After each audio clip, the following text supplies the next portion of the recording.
Hey everybody, and welcome to Leia's Lair. Here's our summary and review of Star Wars The Bad Batch Season 1, Episode 1, Aftermath. The Bad Batch Season 1, Episode 1, Aftermath picks up with Clone Force 99 on the planet Kaller during the events of Revenge of the Sith. There, the squad serves as reinforcement for Jedi Master Depa Billaba and her Padawan, a young Caleb Dume, aka Kanan Jarrus from Rebels. Order 66 then takes place while they're on the planet. As Billaba is brutally gunned down by her troops, a confused Hunter tries to help the fleeing Caleb, only for Crosshair to step in and attempt to shoot him. Hunter allows Caleb to get away, something Crosshair knows and disagrees with. The Bad Batch then returns to Kamino. Here they meet Omega. Shortly after, Grand Moff Tarkin arrives and tells Lama Su that the clone's efficiency is being questioned. The Galactic Empire is announced, and the Bad Batch is put to the test by Tarkin. Fortunately, the Bad Batch is able to meet Tarkin's challenge thanks to their improvised battle strategies. Tarkin then sends them to Onderon to get rid of some insurgents. Before they depart, Hunter is warned by Omega that Tarkin doesn't trust him. On Onderon, the Bad Batch discovers the so-called insurgents are not battle droids, but ordinary civilians led by Saw Gerrera.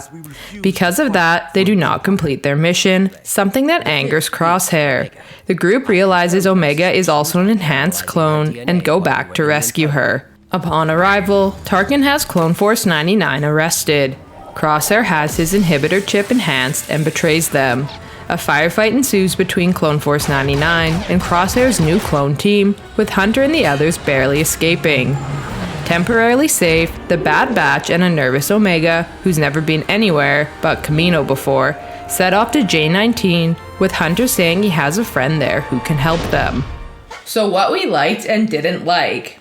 Well, I personally loved seeing Order 66 from another perspective again. That was sweet. How Depa Billaba and Caleb Dume experienced Order 66, which was super cool. Yeah, it's like you always wondered how Caleb became Kanan and how he escaped, because he talks about it like enough in Rebels, but you never really see what happens, and you never see what happens to Depa Billaba because, well, she's not part of it in the movies, so I just like that the little boy had like the same voice as Kanan. It was so funny. Yeah, like the whole Order 66 scene was like pretty sad, especially like Hunter chasing after him and he doesn't know who to trust. Like, I don't blame him for running away. But then Crosshair's like shooting him at him. It kind of reminded me of the one in Fallen Order when it's like little Cal is like running away. Right. Yeah, pretty much. And it's just like there's like these little kids who are getting gunned down. Like, it's so sad. Yeah. Heavy scene. Yeah, and it's like I'm really intrigued by how everyone seems to be okay except for Crosshair. Like why is his chip? Yeah, I don't know. I wonder if he's just like more obedient, so his like chip is more, I don't know, more influential on his actions versus the other ones who are less obedient. Yeah, it really gives us a new perspective, I guess, on how these neural inhibitor chips are working on the clones, right? Already we start off though with great action scenes right from the get-go. Definitely. I'm just bringing back 5. They're like, only 5, and then of course you know what happens. It's the Bad Batch, Clone Force 99. Lol. And then they just tear up everything, which I'm surprised those 2 Jedi couldn't have done something similar. Right. Like, you got 2 Jedi, come on. Yeah, it's hard to say. I mean, Caleb is like a child though at the same time, so. Yeah, but that was cool. Definitely liked that.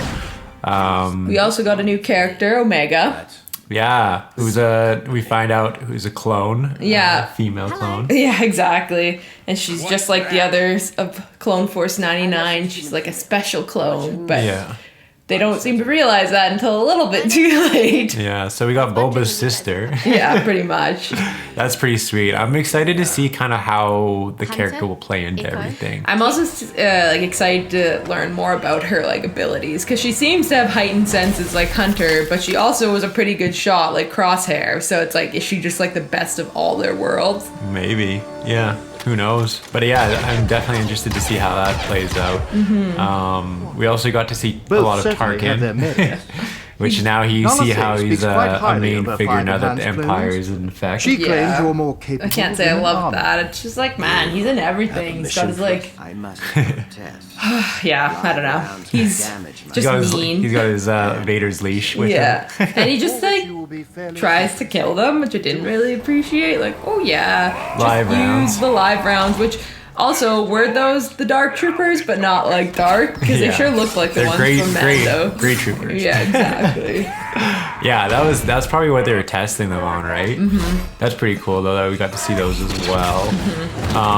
Yeah, and then we also got to see Saw Gerrera. So. Yeah, he's actually, it's funny because I feel like he's in most franchises. Saw Gerrera, somehow he's become like a central player in all these like shows. Clone Wars, Rebels, Rogue One. Yeah. Now we get him in the Bad Batch. Wasn't he also in Fallen Order?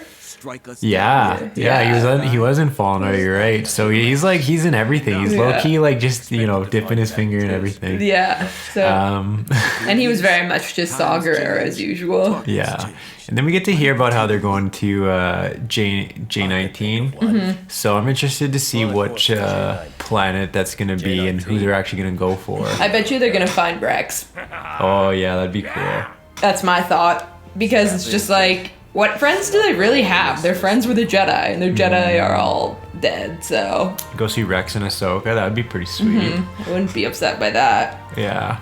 In terms of what I didn't like, I didn't really like that Crosshair was affected by the chip. I mean, I guess he's always been kind of like the evil one of the five. Yeah. It's like, it's not really like... I wouldn't say it's, I guess, something that we disliked about the episode, but it's just like, I mean, I think the episode did it well, where you're like, you dislike that Crosshairs being like that, so it creates that sort of... tension. Yeah, exactly. So there's that tension between them, and then at the end, it's like, he's not with them, so it's like... Yeah, he's separated now, so it's like, will he ever join back together with Clone Force 99, or is... Like, you gotta believe so, but it's just how they're gonna get to that point and how they're gonna, figure out this chip stuff. Because I'm assuming if they go see Rex, maybe Rex will then tell them, hey guys, like, there's this chip thing going on, you need to fix him, so they're gonna probably then try to capture him. Yeah, it would be interesting to see if they go to see Rex, though, because it seems like all the regular clones are affected by these chips, so wouldn't they just naturally assume that Rex would also be affected? Yeah, but maybe they have more faith in Rex. Yeah, maybe they've given them some indication, like, hey guys, like, something's up. We know what's up. Come see us. Maybe, yeah. Okay, so in terms of ratings, I'm going to give this episode an 8 out of 10. I really liked the episode. I loved seeing more of Order 66. It's just, like, probably one of my favorite things to, like, see all the different, like, perspectives of it. Because you just, like, meet so many characters during, like, the Clone Wars, for example, and you never really know what happens to them. So it's interesting to see all these, like, new perspectives of Order 66. I love the action. I think it had good comedic relief. Wrecker made me laugh on a few different occasions. So, and I think, there's a lot more to come though. So I don't want to give it too high of a review from the get-go. You know what I mean? Like, hopefully it'll just continue to get better and better. Yeah. I agree. I hope it keeps getting better and better. I'm going to give it a 9. I really enjoyed this episode. For the same reasons too. Order 66, I like seeing those new perspectives of it. There was great action throughout, and the whole episode just kept you engaged. Like you said, there's good comedic relief. There's a lot of plots happening, and I don't know. Yeah, the episode for me was just like they knocked it out of the park. I give it a 9 out of 10. Very good episode. And there you have it. Thanks for watching, everyone. What did you think of the first episode of The Bad Batch? Let us know down below in the comment section. And remember to like, share, and subscribe to the channel for more great videos to come. We hope to see you all again in Leia's Lair. You are not a Jedi yet.